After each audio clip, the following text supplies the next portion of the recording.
Hey, this is Pastor E, your favorite YouTube pastor, and hey, I am so glad that you've joined me again for another episode. I wanted to continue our conversation that we were having about being happy or having a balanced life, which does equal happiness. I wanted to talk to you about a couple of things. The first thing we talked about, if you remember, was work balance. And we talked about that, and hopefully you've taken on that challenge and you're looking for 2018 to be an awesome year in terms of finding work for your soul. But now I want to segue into talking about your family. So I want to give you three things that's going to help you achieve balance at home. The first one is this: be present. That's right. Be present. You've heard it before about being present, being there, being in the now. Well, let's translate that over into the house. Many times when we're at home, but we're really not at home. I think you know what I'm talking about. Meaning that you're there, but you're really not there. People are talking to you. Your engagement is lackluster. And the reason why is because you're tired, again, from that job, from that work that is taken away from your soul. So you have to counteract that when you get home by being present, by being fully there for those that you love. If you're married, for your wife, for your children, if you have any kids, or if you live by yourself and you're single, taking time for you, being present there for you. I know it's so easy to come home, sit on the couch, turn on the television, and just relax. But you have to make that extra effort, because if you want home balance, and you want your house to be balanced, then you have to make the extra effort of being present. Letting people know in your house that, hey, I am here. I'm tired, but I'm here. You can be tired and still be there. Here's the second one: be loving. You know, a wise man said this, that love covers a multitude of flaws.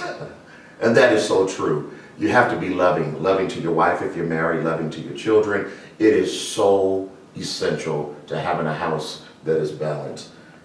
You know, when you love like that, you can overlook some things. And so many times we get so caught up in nitpicking what's not right with the house, and you didn't do that right, and the kids are getting on your nerves, and this is happening. But let me just stress with you again, if you want a balanced home in 2018, focus on being more loving. Because remember, it does cover those flaws. You know, when you're really in love with somebody, you can overlook their flaws. In so many cases, you can overlook it. Because why? The love overpowers the fault. And so you have to think of it in that way.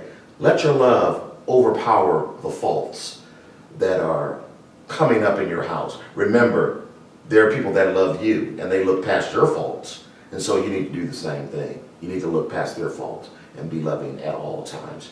Let me give you the third one. Here's the third one: be unified. What does that mean? That means be on the same page. Be on the same page with your spouse, with your family, with your significant other, everybody that you love. Be on the same page. Another wise writer said this: a house that is divided against itself cannot stand. If you're divided in your home, and somebody knows what I'm talking about right now, if you're divided in your home, you can't stand. You can't stand together to build that future, to build that life that you want. Why? Because there's division in the house. If you want a balanced home, seek to destroy that division. There are other outside parties as well that are seeking to destroy happiness that is within your home. You have to believe that not everybody is your friend, and not everybody wants you to have a happy home. There are home destroyers out there.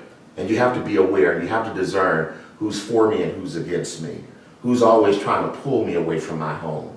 You want to be unified, especially if you're married. Man, you have a beautiful opportunity to become the power couple of that household, meaning that you're both on the same page. Think about it. If you're not on the same page, how can you achieve anything? I know that's been a frustrating thing for many of you.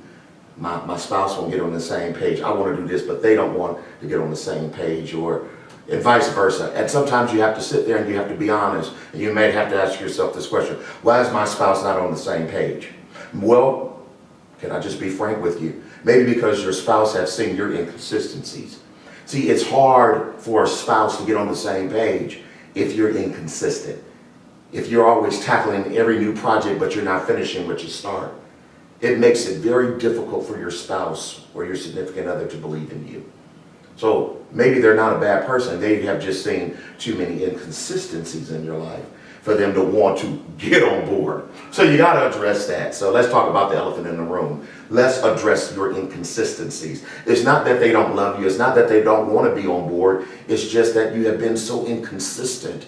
You don't finish what you start. But let me tell you something. Once you become unified, that house cannot be destroyed. Ever. Because you are all on the same accord. Hopefully you've enjoyed this short episode. Hopefully you'll tune in some more. Don't forget to subscribe. Don't forget to like. If you don't like it, I totally understand it. I'm not for everybody. But hopefully you have a wonderful day. Look forward to seeing you again. Thank you.